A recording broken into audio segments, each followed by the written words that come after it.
त्रिपुरा, मेघालय और नागालैंड में आए विधानसभा चुनावों के नतीजे। त्रिपुरा, नागालैंड में बीजेपी गठबंधन की वापसी।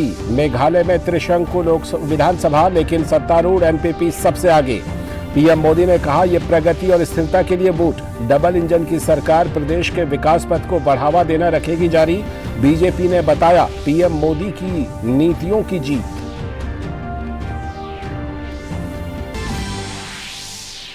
भाजपा ने मनाया जीत का जश्न। दिल्ली में भाजपा मुख्यालय पर आयोजित कार्यक्रम में पीएम मोदी, पार्टी अध्यक्ष जेपी नड्डा सहित कई नेता हुए शामिल।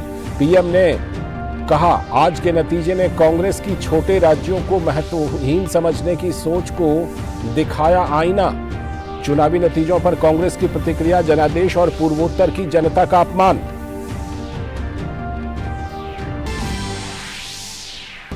मेघालय में सरकार बनाने की कवायद तेज। असम के सीएम हिमंता बिस्वा शर्मा ने कहा, एनपीपी प्रमुख कॉनराड संगमा ने केंद्रीय गृहमंत्री अमित शाह को फोन कर समर्थन मांगा। पार्टी अध्यक्ष जेपी नड्डा ने राज्य इकाई को दिए सरकार गठन में कॉनराड संगमा की मदद करने के निर्देश।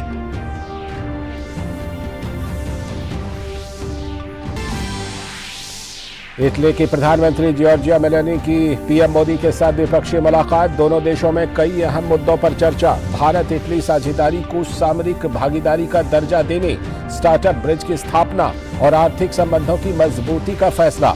मेलोनी ने की पीएम मोदी की तारीफ, कहा उनकी दुनिया में सबसे ज्यादा रेटिंग, विश्व के सभी नेताओं के हैं चहेते।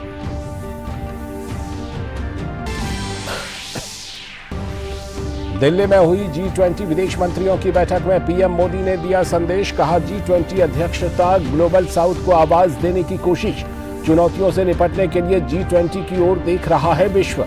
विदेश मंत्री एस जयशंकर ने वैश्विक चुनौतियों का एक साथ मिलकर हल निकालने पर दिया जोर।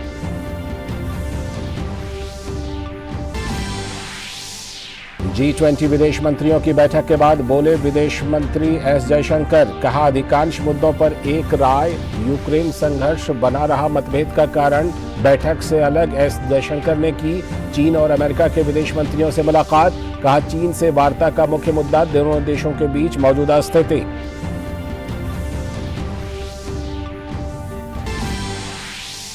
प्रधानमंत्री नरेंद्र मोदी की मौजूदगी में दिल्ली में शुरू हुआ रायसीना डायलॉग। मुख्य अतिथि इटली की प्रधानमंत्री जॉर्जिया मेलोनी ने कहा, आतंकवाद एक कैंसर।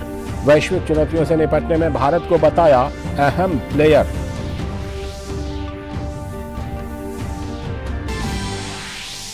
चुनाव आयुक्तों की नियुक्ति पर सुप्रीम कोर्ट का बड़ा फैसला। पीएम, लोकसभा में विपक्ष के नेता और चीफ जस्टिस ऑफ इंडिया की एक समिति की सलाह पर की जाएगी नियुक्ति। सरकार से कहा कि केंद्र कंसोलिडेटेड फंड से चुनाव आयोग की फंडिंग और अलग सचिवालय बनाने के लिए करे बदलाव।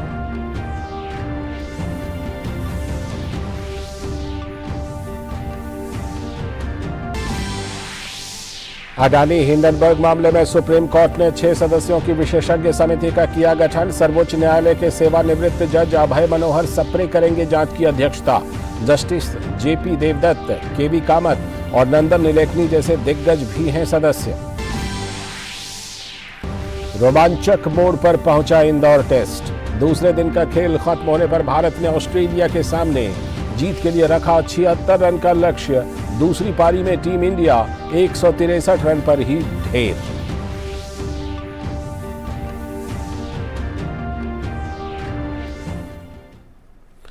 नमस्कार, डीडी न्यूज पर आप देख रहे हैं समाचारों का बुलेटिन। मैं हूं लाल चंद्र सिंह। देखते हैं खबरों को विस्तार से। और सबसे पहली खबर विधानसभा चुनाव के नतीजों की। त्रिपुरा, मेघालय और नागालैंड में विधानसभा चुनावों के नतीजे आ गए हैं। त्रिपुरा और नागालैंड में बीजेपी गठबंधन की वापसी हो रही है, तो मेघालय में त्रिशंकु विधानसभा बन रही है, जिसमें सत्तारूढ़ एनपीपी सबसे आगे है।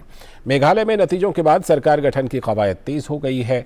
असम के सीएम हिमंता बिस्वा शर्मा ने कहा है कि एनपीपी प्रमुख कॉनराड संगमा ने केंद्रीय गृहमंत्री अमित शाह को फोन कर समर्थन मांगा है और इसके बाद बीजेपी अध्यक्ष जेपी नड्डा ने प्रदेश इकाई को सरकार गठन में कॉनराड संगमा की मदद करने के निर्देश दिए हैं।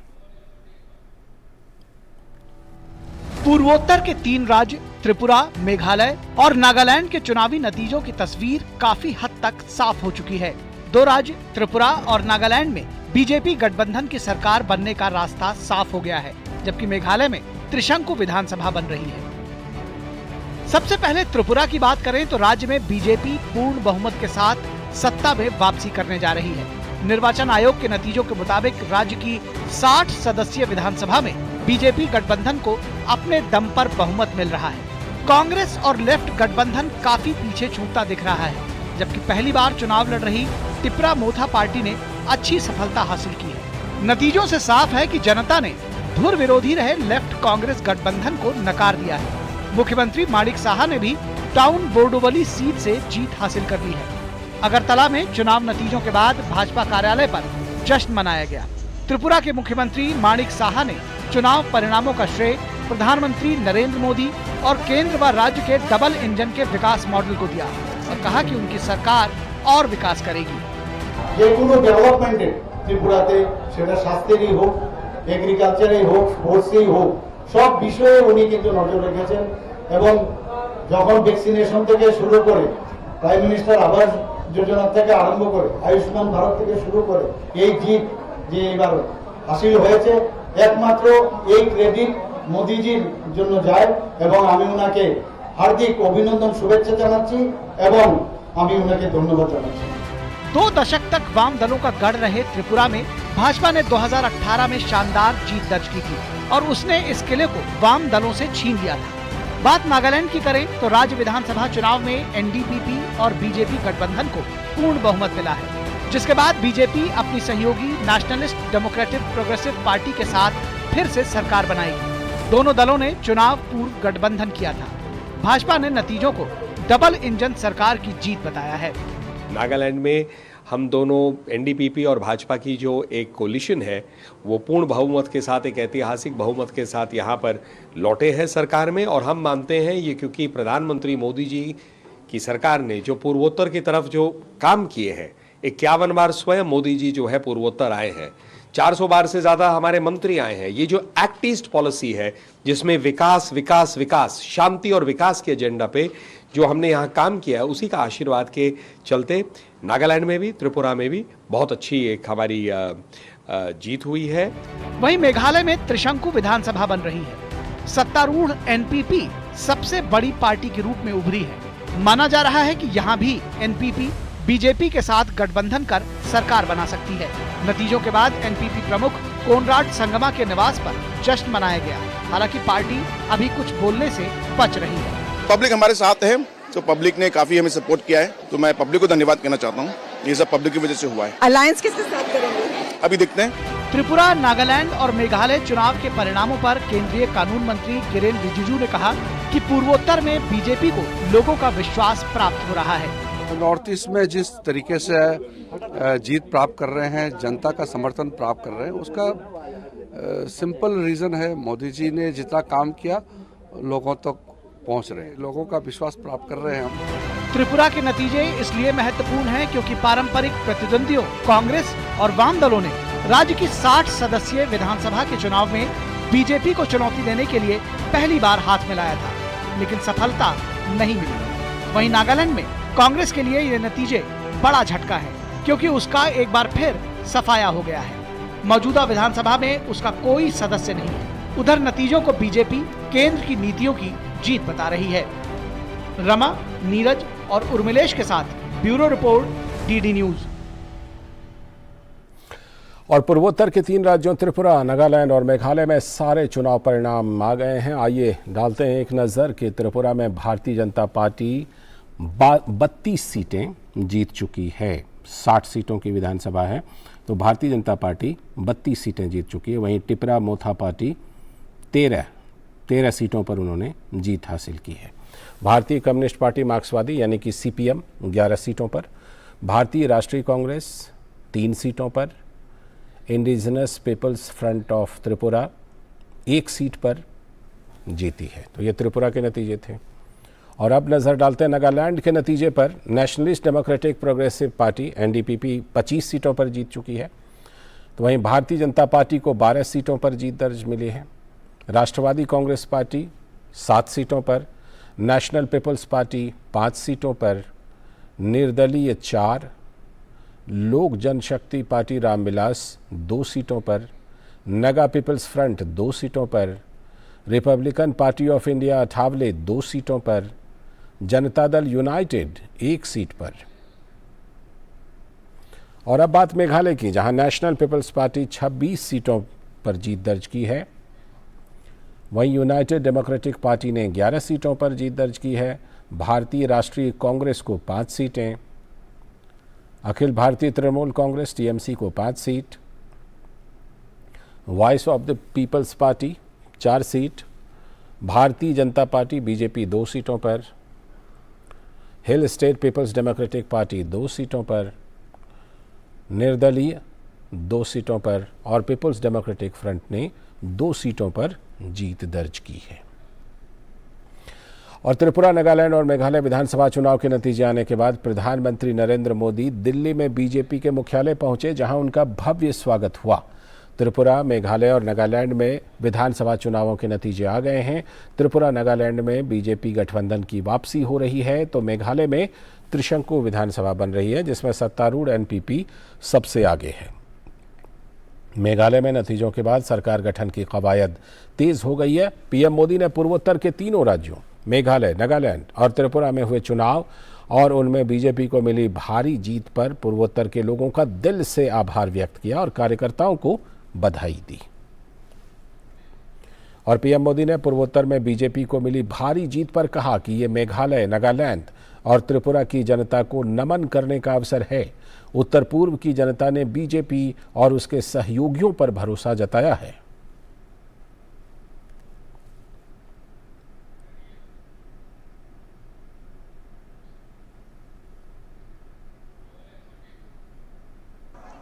आज हमारे लिए जनता जनार्दन को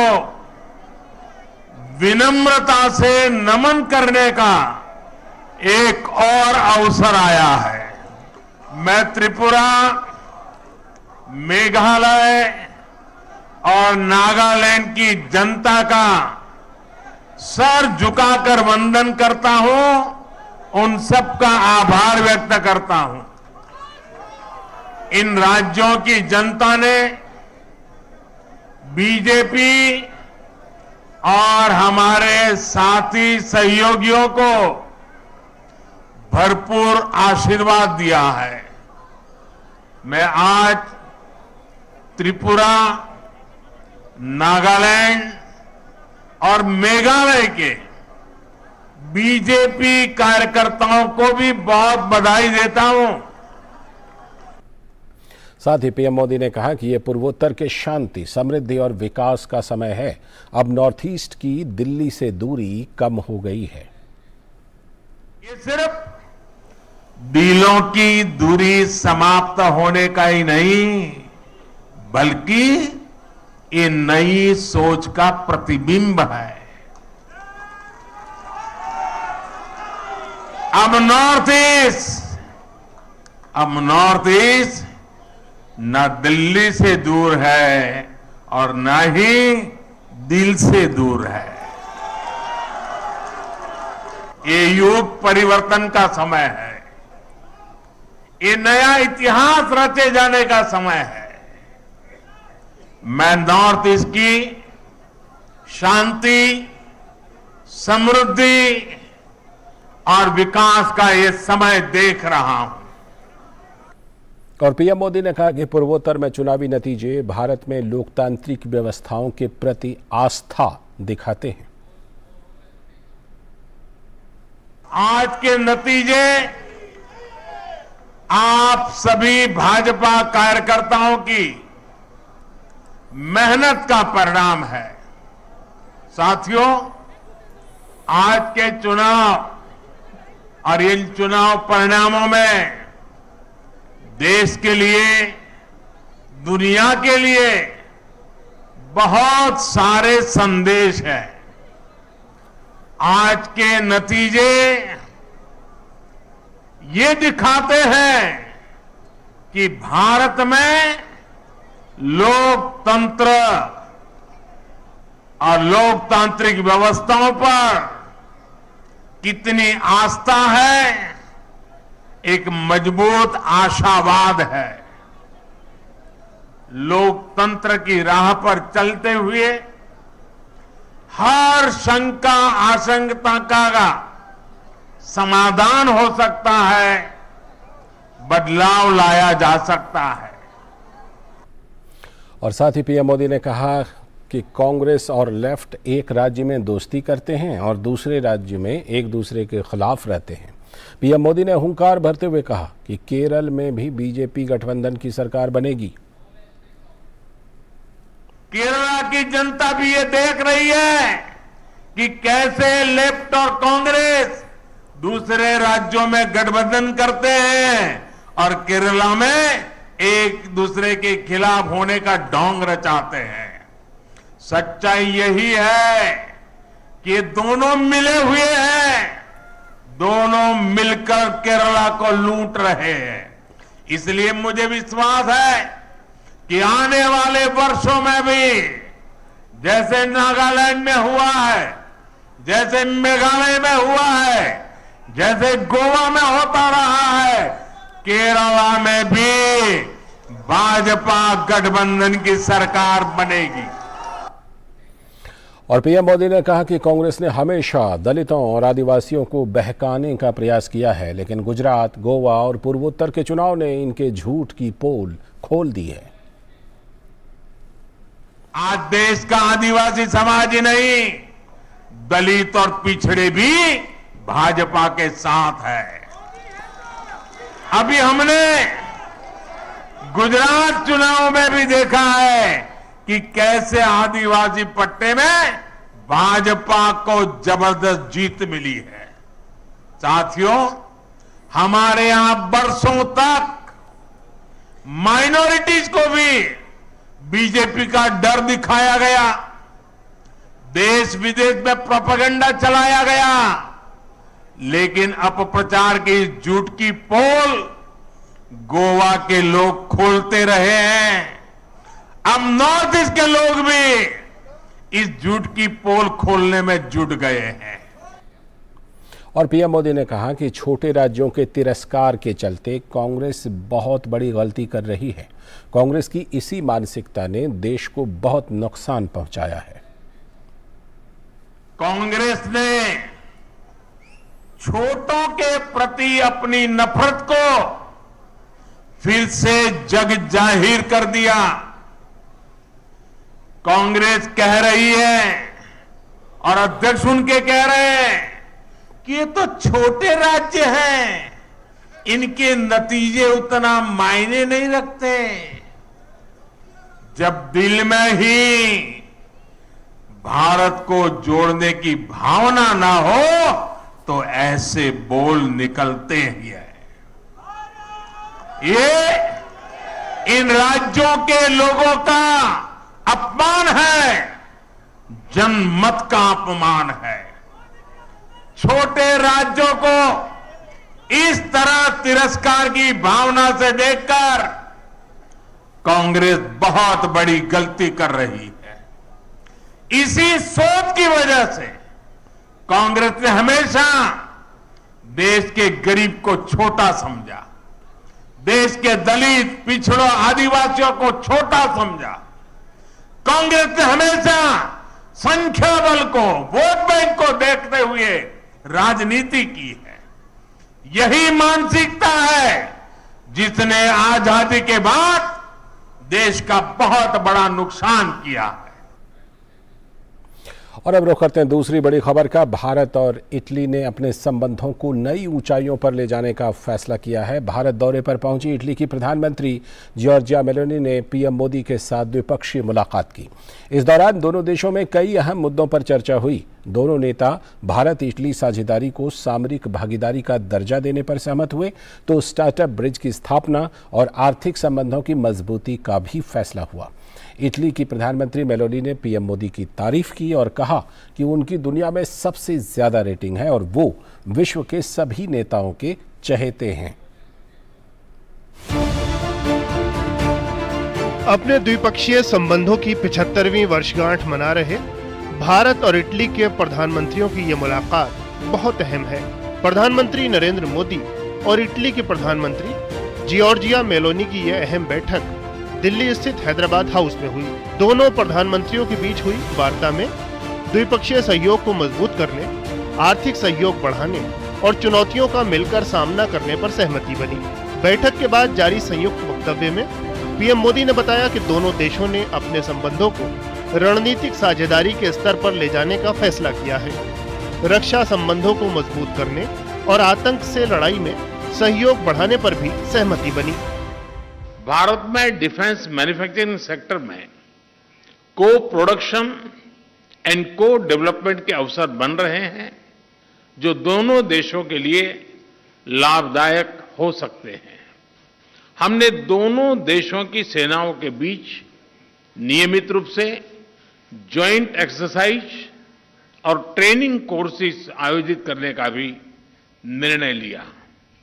आतंकवाद और अलगाववाद के खिलाफ लड़ाई में भारत और इटली कंधे से कंधा मिलाकर चल रहे हैं।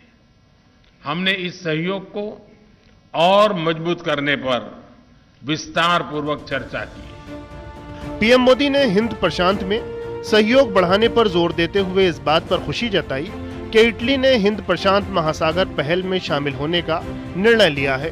पीएम ने कहा कि भारत और इटली ने अक्षय ऊर्जा, हरित हाइड्रोजन, आईटी, सेमीकंडक्टर, दूरसंचार और अंतरिक्ष में सहयोग बढ़ाने पर जोर दिया है। पीएम ने भारत और इटली के बीच एक स्टार्टअप ब्रिज की स्थापना का भी स्वागत किया। पीएम ने यूक्रेन युद्ध का उल्लेख करते हुए शांति की किसी भी पहल में सहयोग की प्रतिबद्धता दोहराई। कोविड महामारी और यूक्रेन संघर्ष से उत्पन्न फूड, फ्यूल और फर्टिलाइजर के क्राइसिस से सभी देश प्रभावित हुए हैं। विकासशील देशों पर इनका विशेष रूप से नकारात्मक प्रभाव पड़ा है। हमने इस बारे में अपनी साझा चिंता व्यक्त की। इन समस्याओं के समाधान के लिए हमने संयुक्त प्रयासों पर बल दिया। भारत की G20 अध्यक्षता में भी हम इस विषय को प्राथमिकता दे रहे हैं। यूक्रेन संघर्ष के शुरुआत से ही भारत ने यह स्पष्ट किया है कि इस विवाद को केवल डायलॉग और डिप्लोमेसी के जरिए ही सुलझाया जा सकता है और भारत किसी भी शांति प्रक्रिया में योगदान देने के लिए पूर्ण रूप से तैयार है। इटली की प्रधानमंत्री जॉर्जिया मेलोनी ने कहा कि इटली के लिए भारत का महत्व इस तथ्य से ही स्पष्ट होता है कि उन्होंने इस क्षेत्र के अपने पहले दौरे के लिए भारत को चुना है। इतालवी पीएम ने प्रधानमंत्री मोदी को विश्व का सबसे लोकप्रिय नेता करार दिए जाने पर बधाई दी। I firmly believe that there's a lot that we can do together, and I'm not sure if this will lead me to the approval rate that the Prime Minister Modi has reached. I think he's the most loved one of all around the world. But I mean, this has really proven that he has been a major leader, and congratulations for that, Prime Minister. Italy की प्रधानमंत्री ने स्वच्छ ऊर्जा के क्षेत्र में भारत की पहल को सराहा। उन्होंने स्वच्छ ऊर्जा के साथ साथ अन्य क्षेत्रों में भी द्विपक्षीय सहयोग की बात कही। इतालवी पीएम ने आशा व्यक्त की कि यूक्रेन संकट के हल में भारत केंद्रीय भूमिका निभा सकता है। We both hope that India, having the presidency of the G20, may play a central role in facilitating a negotiating process for the cessation of hostilities for a just peace. बाद में विदेश सचिव विनय मोहन क्वात्रा ने पत्रकारों से बात करते हुए भारत और इटली के बीच रक्षा क्षेत्र में भागीदारी बढ़ाने के फैसले को अहम बताया। Door is now open for the industries on the two sides to cooperate more strongly in this area, particularly in the field of manufacturing, co-production, co-design, co-innovation, to military exercises to be expanded and deepened to all levels in the armed forces. इससे पहले गुरुवार सुबह Italy के प्रधानमंत्री का राष्ट्रपति भवन में औपचारिक स्वागत हुआ। अतिथि प्रधानमंत्री को गार्ड ऑफ ऑनर भी दिया गया। इटली की पीएम ने राजघाट पहुंचकर राष्ट्रपिता महात्मा गांधी को श्रद्धा सुमन भी अर्पित किए। अमृतपाल सिंह के साथ bureau report, DD news.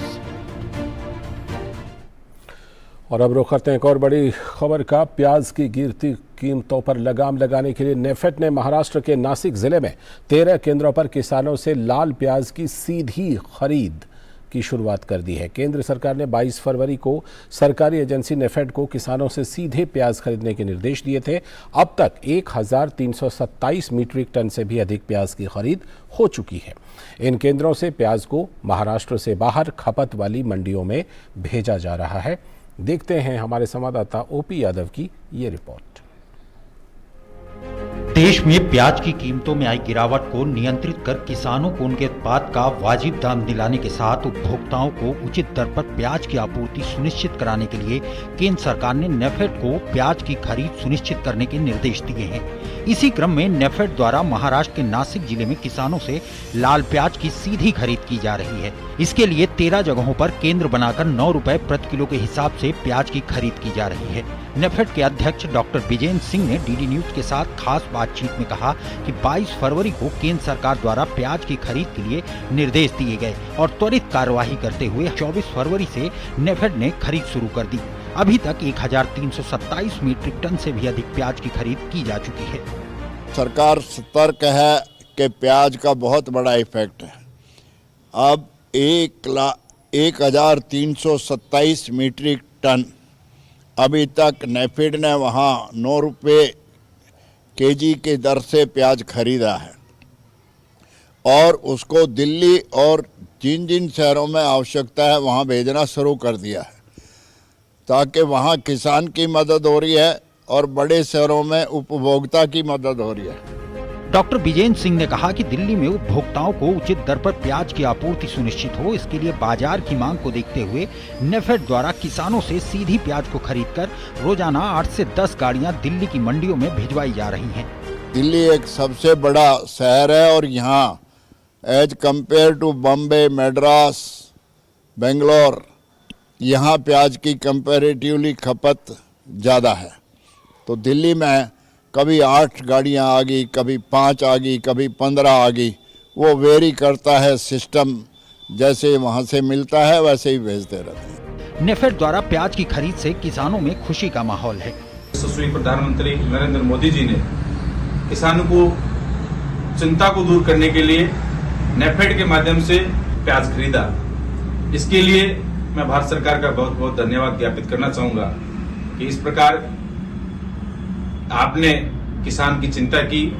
NAFED द्वारा सीधे किसानों से प्याज की खरीद से किसानों को 200 से 300 रुपए प्रति क्विंटल का फायदा हो रहा है। अभी तक लगभग 400 किसान लाभान्वित हो चुके हैं। अप्रैल मई में प्याज की कीमतें नियंत्रित रहें, इसके लिए अभी से नेफेड ने कार्य योजना बनाकर तकरीबन 1.25 लाख मीट्रिक टन प्याज खरीद का अनुमानित लक्ष्य रखा है। ओपी यादव की रिपोर्ट, डीडी न्यूज, दिल्ली। और केंद्र सरकार के निर्देश पर नेफेड के नासिक के किसानों से प्याज खरीदने पर किसानों को राहत मिलने लगी है। प्याज की गिरती कीमतों को थामने के लिए केंद्र सरकार ने किसानों से लाल प्याज की सीधी खरीद शुरू करने के लिए national agricultural cooperative marketing federation of India limited यानी नेफेड को निर्देश दिए थे। देश की सबसे बड़ी प्याज मंडी में औसत थोक मूल्य सोमवार की 470 रुपये प्रति क्विंटल से बढ़कर बुधवार को 700 रुपये प्रति क्विंटल हो गया है।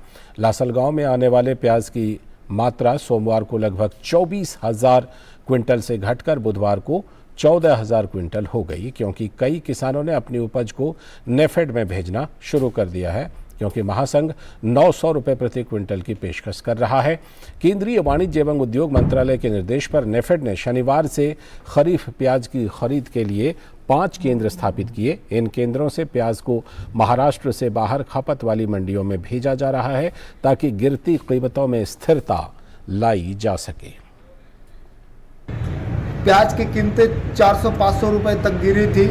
इसी में गवर्नमेंट ने जो उपभोक्ता मंत्रालय ने नाफेड को जो खरीदी करने बोला है, वो खरीदी की वजह से 200 मीट्रिक टन का जो खरीदी बढ़ गया। इसकी वजह से किसान को 2-3 रुपए से और कीमत ज़्यादा मिल गई। इससे थोड़ा बहुत उनका नुकसान भी कम हुआ।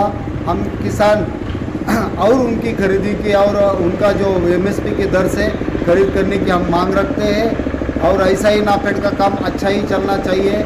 पिछले कुछ दिनों से प्याज ज़्यादा होने से प्याज की कीमतों में बहुत गिरावट आई थी, लेकिन अब केंद्र सरकार के माध्यम से हमारे यहाँ भारतीताई पवार ने नाफेड के माध्यम से प्याज की खरीदारी शुरू की है। उनसे किसानों को राहत मिल रही है। अभी इस वक्त 8 केंद्रों में 950 मेट्रिक टन प्याज खरीदी हो रहा है। नाफेड ने अपनी पहल करके जो प्याज खरीदी किया है उससे किसानों का फायदा हो रहा है और उन्होंने ज़्यादा से ज़्यादा प्याज खरीदी कर किसानों का फायदा करना चाहिए और ये प्याजों की कीमतें बढ़ानी चाहिए। रुख करते हैं एक और बड़ी खबर का। G20 विदेश मंत्रियों की औपचारिक बैठक नई दिल्ली में शुरू हो गई। G20 विदेश मंत्रियों के नाम अपने वीडियो संदेश में प्रधानमंत्री का जोर साझा और ठोस उद्देश्यों को हासिल करने के लिए एकजुटता की भावना पर रहा। देखिए ये खास रिपोर्ट। G20 विदेश मंत्रियों की औपचारिक बैठक नई दिल्ली में शुरू हो गई। G20 विदेश मंत्रियों के नाम अपने वीडियो संदेश में प्रधानमंत्री का जोर साझा और ठोस उद्देश्यों को हासिल करने के लिए एकजुटता की भावना पर रहा। भारत की अध्यक्षता में G20 बैठक के लिए जुटे विदेश मंत्रियों से पीएम मोदी ने कहा कि मौजूदा वैश्विक हालात देखकर स्पष्ट है कि आज बहुपक्षवाद संकट में है। We must all acknowledge that multilateralism is in crisis today. The architecture of global governance created after the Second World War was to serve two functions. First, to prevent future wars by balancing competing interests. Second, to foster international cooperation on issues of common interests. प्रधानमंत्री ने सामूहिक बुद्धिमत्ता और क्षमता पर विश्वास व्यक्त किया और उम्मीद जताई कि बैठक महत्वाकांक्षी, समावेशी एवं कार्रवाई के प्रति तत्पर साबित होगी, जहां मतभेदों से ऊपर उठकर समाधान निकाले जाएंगे। प्रधानमंत्री नरेंद्र मोदी ने विकासशील देशों की चिंताओं पर ध्यान दिए जाने की जरूरत बताया। पीएम ने कहा कि भारत की G20 अध्यक्षता वैश्विक दक्षिण के सरोकारों को आवाज देने का प्रयास है। Many developing countries are struggling with unsustainable debt while trying to ensure food and energy security for their people. They are also the ones most affected by global warming caused by richer countries. This is why India's G20 presidency has tried to give a voice to the global south. विदेश मंत्री doctor S Jaishankar ने बैठक को संबोधित करते हुए कहा कि हम पहली बार एक वैश्विक संकट के बीच एक साथ आए थे और आज फिर हम कई संकटों का सामना कर रहे हैं। इनमें कोविड महामारी का प्रभाव, ऋण संकट की चिंता और जलवायु संबंधी घटनाओं में व्यवधान जैसे विषय शामिल हैं। डॉक्टर एस जयशंकर ने कहा, जरूरी नहीं कि इन मुद्दों पर हम एक मत हों, लेकिन हमें साथ मिलकर सभी चुनौतियों का हल निकालना होगा। We first came together in the midst of a global crisis and are today once again actually confronting multiple ones. These include the impact of the COVID pandemic, concerns of fragile supply chains, the knock-on effects of ongoing conflicts, anxiety of debt crisis, and the disruption of climate events. In considering these issues, we may not always be of one mind. In fact, there are some matters of sharp differences of opinions and views. बैठक के बाद संवाददाता सम्मेलन को संबोधित करते हुए विदेश मंत्री एस जयशंकर ने माना कि G20 समूह में यूक्रेन संघर्ष पर मतभेद थे। उन्होंने कहा कि सभी लोग हमेशा एक दिमाग के नहीं हो सकते और विचारों की तीव्र मतभेद हो सकते हैं। Despite the challenges of the divergent positions on the conflict in Ukraine, the G20 foreign ministers were able to come to a consensus on addressing these key challenges that I have just mentioned. As the Prime Minister urged, we did indeed focus more on what unites us than what divides us. समूह की बैठक से इतर विदेश मंत्री S Jaishankar ने अमेरिकी विदेश मंत्री एंटनी ब्लिंकन के साथ एक बैठक की। एस जयशंकर ने चीन के विदेश मंत्री किन गैंग के साथ भी द्विपक्षीय बैठक की। बाद में विदेश मंत्री ने कहा कि वार्ता का मुख्य मुद्दा दोनों देशों के बीच मौजूदा स्थिति रही।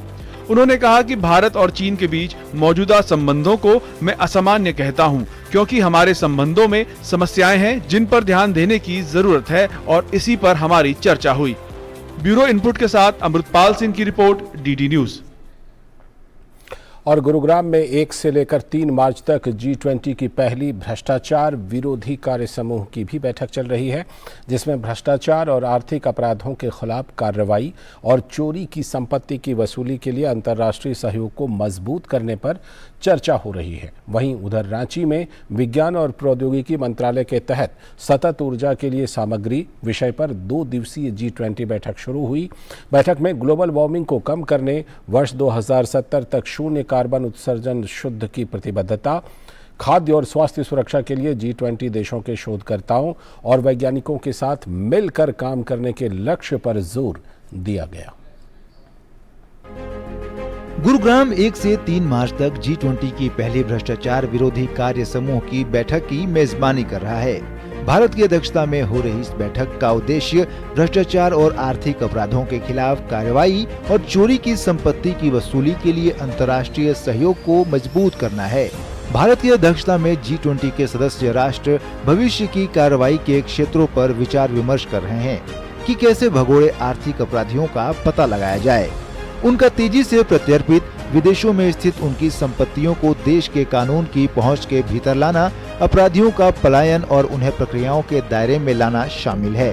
दूसरे दिन सत्र में जिन चीजों पर फोकस था उनमें भ्रष्टाचार और संबंधित आर्थिक अपराधों के खिलाफ कार्रवाई के लिए कानून प्रवर्तन सहयोग को मजबूत करना, आपसी कानून सहायता, भ्रष्टाचार से संबंधित नागरिकों और प्रशासनिक कार्यवाहियों में अंतर्राष्ट्रीय सहयोग पर अद्यतन मार्गदर्शिकाएं, भ्रष्टाचार को रोकने और मुकाबला करने के लिए जिम्मेदार सार्वजनिक निकायों की अखंडता और प्रभावशीलता को बढ़ावा देना था। उधर रांची में विज्ञान और प्रौद्योगिकी मंत्रालय के तहत सतत ऊर्जा के लिए सामग्री विषय पर 2 दिवसीय G20 बैठक शुरू हुई। केंद्रीय विज्ञान एवं प्रौद्योगिकी मंत्रालय की अगुवाई में आयोजित इस बैठक में विज्ञान, प्रौद्योगिकी, नवाचार, अक्षय ऊर्जा, क्लीन एंड ग्रीन एनर्जी और 21वीं सदी की चुनौतियों पर मंथन हो रहा है। केंद्रीय विज्ञान एवं प्रौद्योगिकी मंत्रालय के सचिव डॉक्टर श्रीवारी चंद्रशेखर ने अपने स्वागत संबोधन में देश में जारी नवाचार गतिविधियों से डेलीगेट्स को अवगत कराया। साथ ही उन्होंने ग्लोबल वार्मिंग को कम करने, वर्ष 2070 तक शून्य कार्बन उत्सर्जन शुद्ध की प्रतिबद्धता, खाद्य और स्वास्थ्य सुरक्षा के लिए G20 देशों के शोधकर्ताओं और वैज्ञानिकों के साथ मिलकर काम करने के लक्ष्य पर जोर दिया। Today's meeting is dedicated to the discussions on the topic materials for sustainable energy, which is one of the priority area identified under RIIG. The advancements in materials that can be used in new and renewable energy science and technology has become an essential need for our developmental enterprise. Today's conference on the materials for sustainable energy shall focus on understanding the fundamentals of material development and bottlenecks to achieve efficient large-scale green energy generation and storage. I do believe that this conference will give us new direction on how we proceed further. I am hopeful that all the G20 countries come on single platform to make this transition happen with smoothness. 3 मार्च को G20 देशों के delegates Ranchi के नजदीक पतरातू का भ्रमण करेंगे। इस दौरान वे पतरातू के लेक रिजॉर्ट में बनाए गए शिल्प ग्राम में झारखंड की समृद्धशाली संस्कृति, कला और आधुनिक झारखंड के नवाचार से परिचित हो सकेंगे। गुरुग्राम में शुभेंदु के साथ रांची से दिवाकर की रिपोर्ट, डीडी न्यूज। आगे की बड़ी खबर, प्रधानमंत्री नरेंद्र मोदी रायसीना डायलॉग 2023 के शुभारंभ सत्र में शामिल हुए। दिल्ली में चल रहे इस कार्यक्रम में विश्व भर की जानी मानी हस्तियां हिस्सा ले रही हैं। इटली की प्रधानमंत्री जियोर्जिया मेलोनी ने शुभारंभ समारोह को मुख्य अतिथि के तौर पर संबोधित किया। इतालवी प्रधानमंत्री ने अपने संबोधन में विश्व मंच पर भारत की महत्वपूर्ण भूमिका को रेखांकित किया। India is a key player in this broad landscape. Beijing in the Indo-Pacific, much as Italy is at the heart of the Mediterranean, and our two countries have important contributions to make together. This is why Prime Minister Modi and I have just announced the scaling up of our bilateral relations to a strategic partnership. और Italy के प्रधानमंत्री ने आतंकवाद को दुनिया के सामने बड़ी चुनौती बताया और इससे मिलकर लड़ने का आह्वान किया। Our cultures are hymns to life and love, and we will continue to fight with determination against those who worship hate and violence. Terrorism is a cancer that also needs to be faced through a wide international cooperation, and it must be addressed with leadership and resolve. और अब आर्थिक व्यापारिक जगत से बड़ी खबर, भारतीय अर्थव्यवस्था तेजी से विकास कर रही है। मुख्य आर्थिक सलाहकार अनंत वी नागेश्वरन ने उम्मीद जताते हुए कहा कि गिरावट के बावजूद भारत की अर्थव्यवस्था इस साल 7% की दर से विकास करेगी। वैश्विक मंदी के इस दौर में भी भारत सबसे तेज रफ्तार अर्थव्यवस्था बनी रहेगी। अक्टूबर दिसंबर तिमाही में भारत की जीडीपी दर में 4.4% की बढ़ोतरी दर्ज की गई है, जिस पर वित्त मंत्रालय ने अपनी प्रतिक्रिया दी है। मंत्रालय में मुख्य आर्थिक सलाहकार अनंत वी नागेश्वरन ने कहा कि इस गिरावट के बावजूद भारत की अर्थव्यवस्था इस साल 7% की दर से विकास करेगी। उन्होंने कहा कि वैश्विक मंदी के बीच भारत अब भी सबसे तेज रफ्तार अर्थव्यवस्था बना हुआ है। In terms of high frequency data for 22-23 in the current fourth quarter, for which 2 months are already going to be over soon, do indicate that achieving that growth rate in Q4 is well within the realm of possibility, and therefore the 7% real GDP growth estimate for 22-23 is very realistic. So we maintain, as we have mentioned in the economic survey, the growth forecast at 6.5% for 23-24. Nageswaran ने यह भी कहा कि इस बात के पर्याप्त संकेत हैं कि मैन्युफैक्चरिंग क्षेत्र की स्थिति अच्छी है। इस बीच जनवरी माह के मैन्युफैक्चरिंग पीएमआई के आंकड़े भी जारी किए गए, जिसमें 55.4 का स्तर रहा, जो साल की बेहतरीन शुरुआत कहा जा सकता है। फरवरी माह के जीएसटी के आंकड़े भी काफी उत्साहजनक रहे। बीते साल के मुकाबले फरवरी में 12% ज्यादा जीएसटी कलेक्शन रहा, जो 1.4 लाख करोड़ से भी ज्यादा है। ये लगातार 12वां महीना है जब जीएसटी कलेक्शन 1.4 लाख करोड़ से ज्यादा रहा है। कोयला, कच्चा तेल, प्राकृतिक गैस, रिफाइनरी उत्पाद, उर्वरक, इस्पात, सीमेंट और बिजली में उत्पादन की वृद्धि दर अप्रैल जनवरी अवधि में 7.9% रही। फरवरी में देश में ईंधन की मांग में तेज उछाल देखने को मिला है। पेट्रोल और डीजल की खपत में बढ़ोतरी 2 अंकों में रही है। महंगाई को लेकर भी अर्थव्यवस्था के मोर्चे पर अच्छी खबर है। उस मंत्रालय का मानना है कि थोक महंगाई दर आरबीआई के आरामदायक दायरे में रहने की उम्मीद है। Personal income tax as well as corporate taxes, and the GST collections, as you can see here, the April to January average on the right side, financial year 2022-23 is running well above the average of 1.2 lakh crores. Now we're talking about 1.5 lakh crores average. All of these are also indirect indicators of buoyant economic activity, stressing once again the fact that we need to abstract from quarter-on-quarter fluctuations and look at the bigger picture. अर्थव्यवस्था में मांग किस तरह से बढ़ रही है, फरवरी माह में ऑटो सेक्टर की बिक्री के आंकड़ों में साफ तौर पर नजर आते हैं। फरवरी में यात्री वाहनों की थोक बिक्री 11% 3.35 लाख इकाई के पार पहुंच गई। इस दौरान यह वाहनों की थोक बिक्री का रिकॉर्ड आंकड़ा है।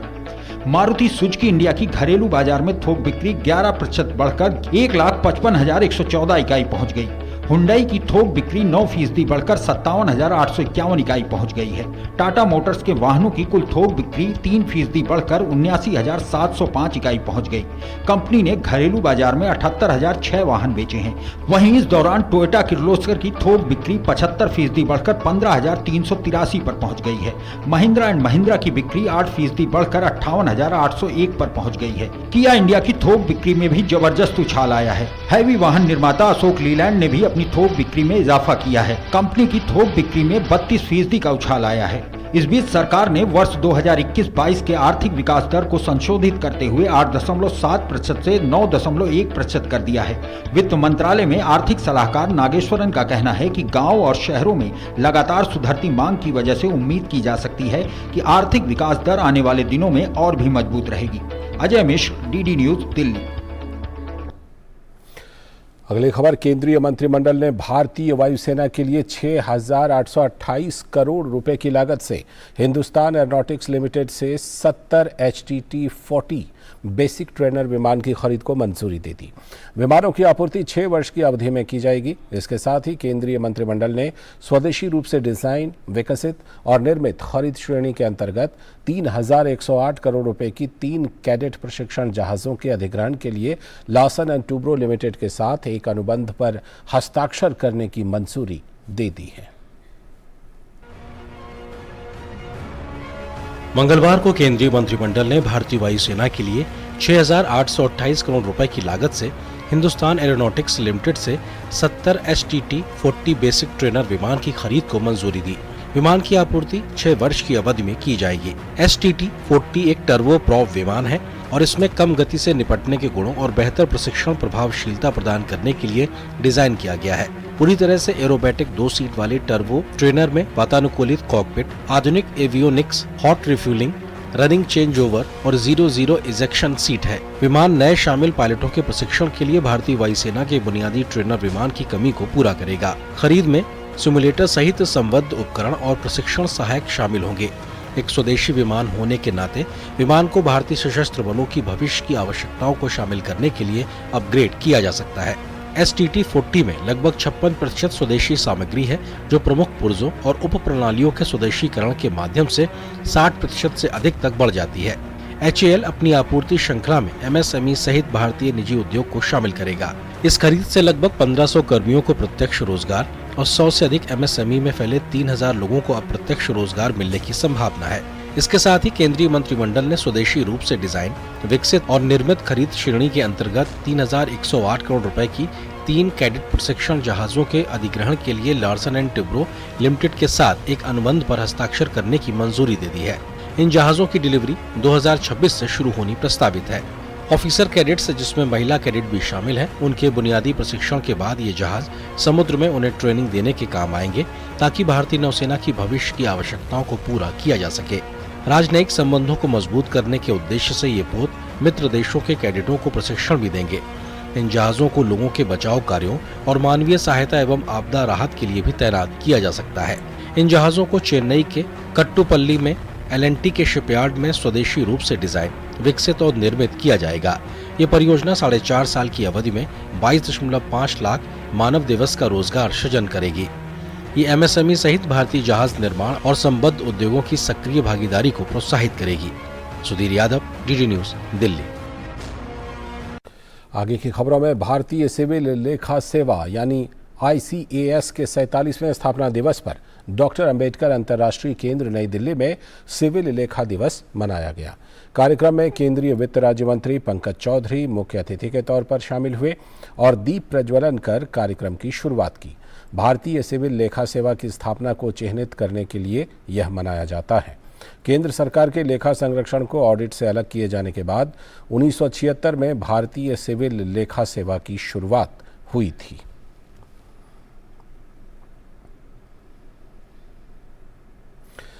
चुनाव आयुक्तों की नियुक्ति पर सुप्रीम कोर्ट ने एक बड़ा फैसला सुनाया है। सर्वोच्च न्यायालय ने चुनाव आयुक्तों की नियुक्ति के लिए स्वतंत्र पैनल की मांग वाली याचिका पर यह फैसला सुनाया है। जस्टिस जोसेफ ने कहा कि चुनाव आयुक्तों की नियुक्ति PM, लोकसभा में विपक्ष के नेता और चीफ जस्टिस ऑफ इंडिया की एक समिति की सलाह पर की जाएगी। वहीं कोर्ट ने सरकार से कहा कि केंद्र कंसोलिडेटेड फंड से चुनाव आयोग की फंडिंग और अलग सचिवालय बनाने के लिए आवश्यक बदलाव करे।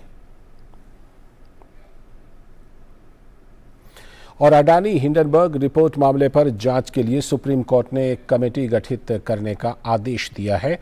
कोर्ट द्वारा बनाई गई इस कमेटी की अध्यक्षता रिटायर जज अभय मनोहर सप्रे करेंगे। ये कमेटी मौजूदा नियामक तंत्र की बेहतरी के लिए अपने सुझाव देगी।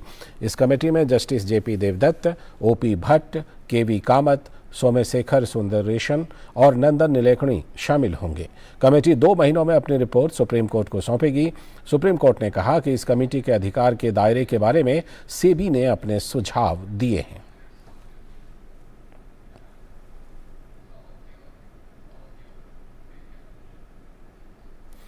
अगली खबर, ऑस्ट्रेलिया के शिक्षा मंत्री जैसन क्लेयर ने गुरुवार को नई दिल्ली में शिक्षा मंत्री धर्मेंद्र प्रधान से मुलाकात की।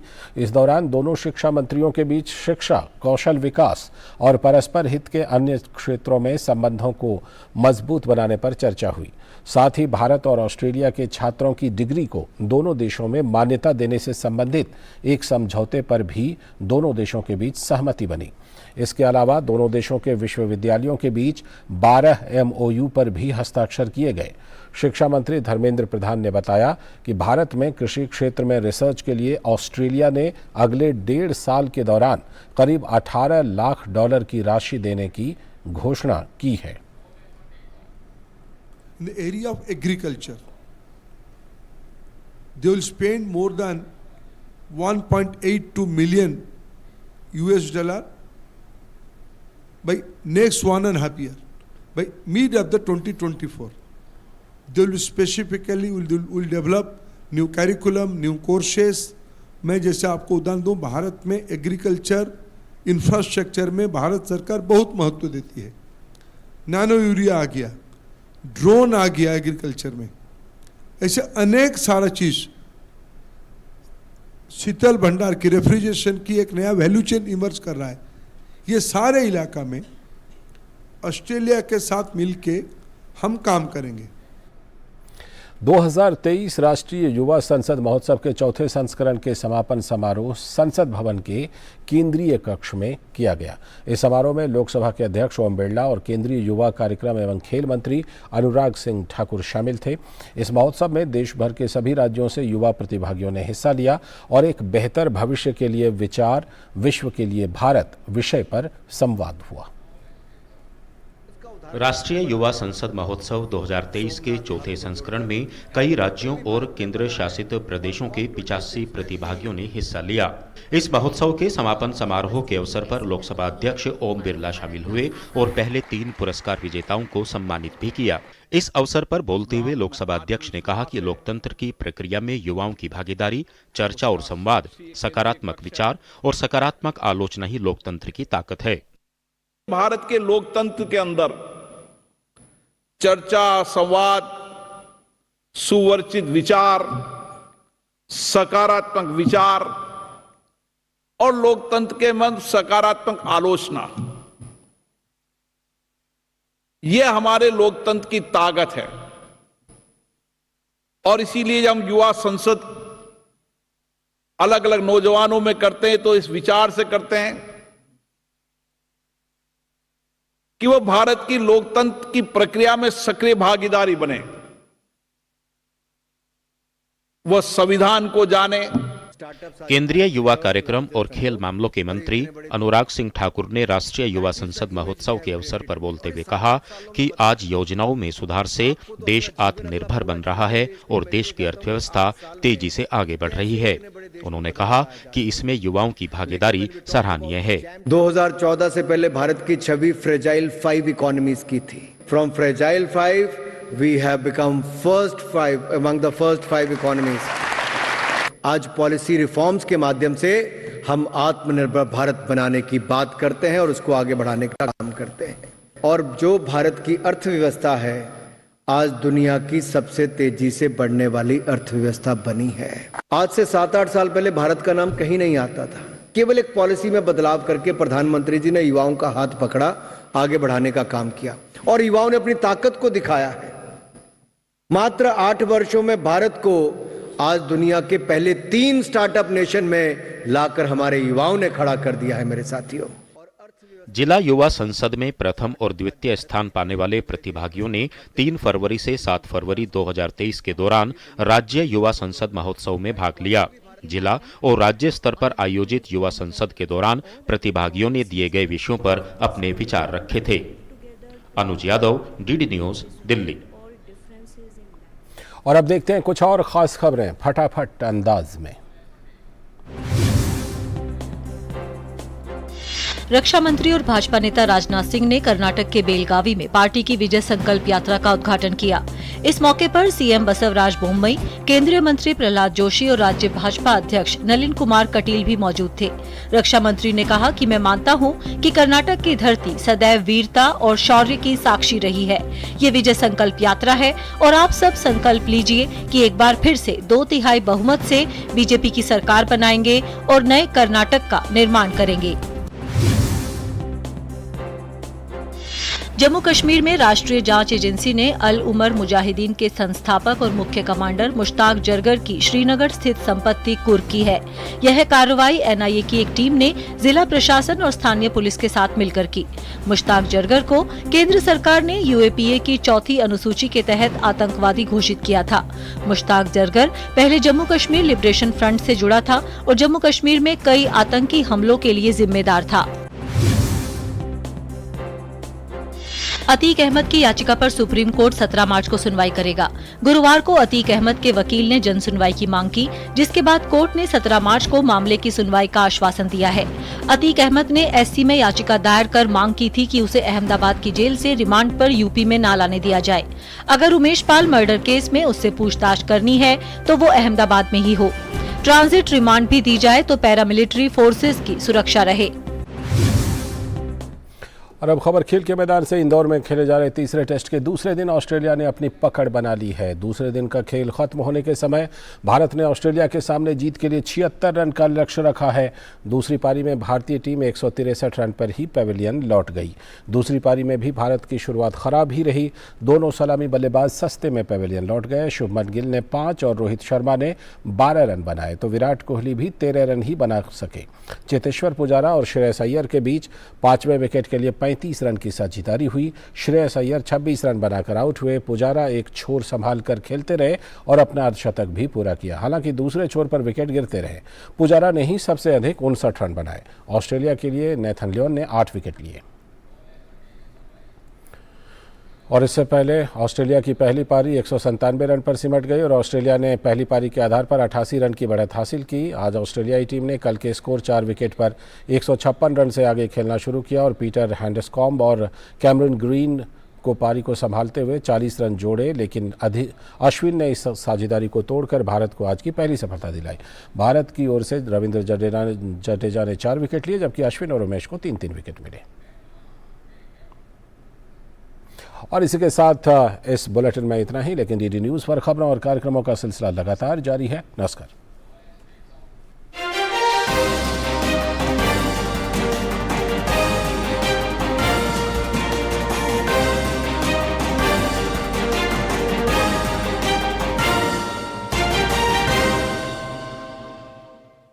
दिन हर पल बनती